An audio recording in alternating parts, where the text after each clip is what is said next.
অবশেষে যুদ্ধবন্ধে যুক্তরাষ্ট্রের কাছ থেকে ইতিবাচক বার্তা পেয়েছে ইরান। তবে এই মুহূর্তে ট্রাম্প প্রশাসনের চেয়ে ওমানের সঙ্গে আলোচনাতেই বেশি গুরুত্ব দিচ্ছে তেহরান। দেশটির উপপররাষ্ট্রমন্ত্রী জানান, হরমুজ প্রণালীর সীমানা ও নৌ চলাচল নিয়ে মাস্কটের সঙ্গে সমঝোতার পরই ওয়াশিংটনের সঙ্গে আলোচনা এগিয়ে নেওয়া সম্ভব।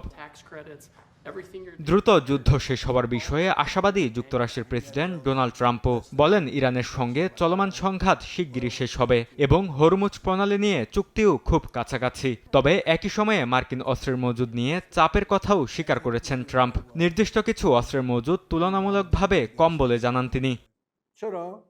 ইরানের প্রেসিডেন্ট মাসুদ পেজিশকিয়ান বলেন, তেহরান যুদ্ধ চায় না, তবে কোনো চাপ বা জবরদস্তির কাছে নতি স্বীকার করবে না বলেও জানিয়ে দেন তিনি। আরও বলেন, ইরানের সামরিক তৎপরতা কেবল প্রতিরক্ষা সক্ষমতা ও জাতীয় নিরাপত্তা নিশ্চিত করার জন্য। যুদ্ধবন্ধের সম্ভাবনার মধ্যে হরমুজ প্রণালীতে নতুন করে উত্তেজনা বাড়ছে। ইরানের কেশব দ্বীপের কাছে বিস্ফোরণের খবর পাওয়া গেছে।